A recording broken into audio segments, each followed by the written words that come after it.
Delta 7 நண்பர்கள் அனைவருக்கும் வணக்கம். இந்த பதிவில் பார்க்க போகிற படம் 100 சாமி.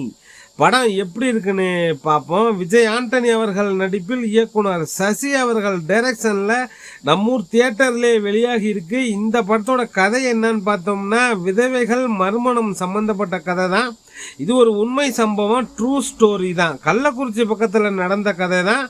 வார இதழ்களில் ஆர்டிக்கலாக வந்திருக்கு ஒரு 10 ஆண்டுகளுக்கு முன்னாடி.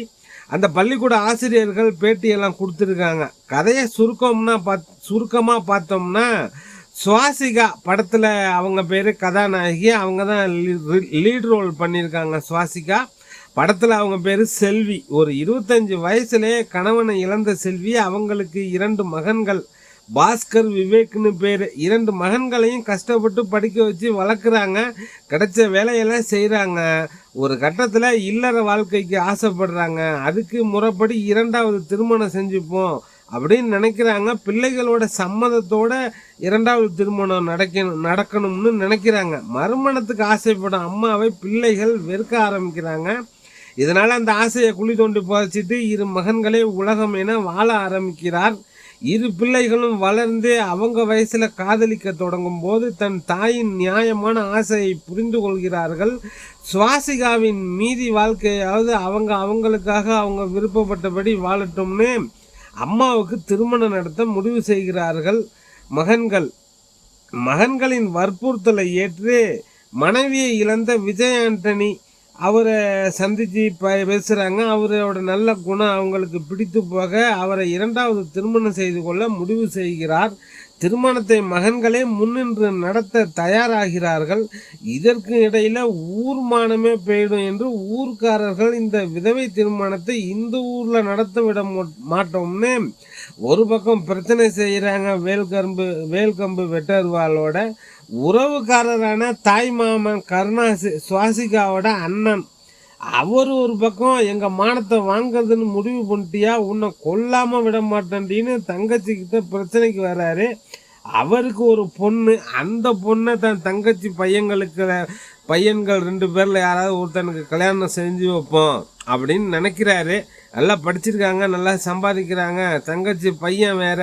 நம்ம பொண்ணு கல்யாணத்தை நடத்தலான்னு இருக்கும்போது இப்போ தங்கச்சி கல்யாணத்துக்காக இவங்க மெனக்கடுறாங்க அப்படிங்கிறத அவரால் ஏற்றுக்க முடியல. இப்படி ஊர்க்காரங்க உறவுக்காரர்களை மீறி திட்டமிட்டபடி திருமணம் நடந்ததா இல்லையா, செல்வியான சுவாசிகாவின் வாழ்க்கை என்னானது என்பதே மீதி கதை. இந்த படத்தோட இயக்குனர் சசி அவர்கள் எடுத்த எல்லா படமுமே சூப்பர் ஹிட் படம் தான். சிகப்பு மஞ்சள் பச்சை, பிச்சைக்காரன், பூ, சொல்லாமலே, அது லிவிங்ஸ்டன் கௌசல்யா நடிச்சிருப்பாங்க. 2019 சிகப்பு மஞ்சள் பச்சைக்கு பிறகு இந்த 100 சாமி படத்தை எடுத்திருக்காரு. இந்த காலகட்டத்துக்கு தேவையான ஒரு முக்கியமான கதை களத்தை தான் எடுத்திருக்காரு இயக்குனர். எல்லா கதாபாத்திரங்களும் ரைட்டிங்கில் எழுதி எடுத்திருக்காரு இயக்குனர். சாலிடான ரைட்டிங் தான், பவர்ஃபுல்லான டயலாக்கு. என் புருஷனை நானே கொலை பண்ணியிருந்தா கூட 12 வருஷம்தான் தண்டனை, அவரா செத்ததுக்கு நான் எத்தனை வருஷம் தண்டனையை அனுபவிக்கிறதுன்னு சுவாசிகா பேசுகிற வசனமெல்லாம் செமையாக இருக்குது. எடுத்துக்கொண்ட கதையை இயக்குனர் சசி அவர் ஸ்டைலில் காமெடி, எமோஷனல் கலந்து கட்டி ப்ரெசென்ட் பண்ணியிருக்காரு இயக்குனர். இந்த படத்தோட பலமே பர்ஃபார்மன்ஸ் தான். அவங்க எடுத்துக்கொண்ட கதாபாத்திரத்தை பிரமாதமாக பண்ணியிருக்காங்க. ஹீரோ கதாநாயகன் விஜய் ஆண்டனி ஒரு 1/2 மணி நேரம் லேட்டாக தான் வராரு. அவர் வந்த பிறகு தான் கதையே வேகம் எடுக்குது.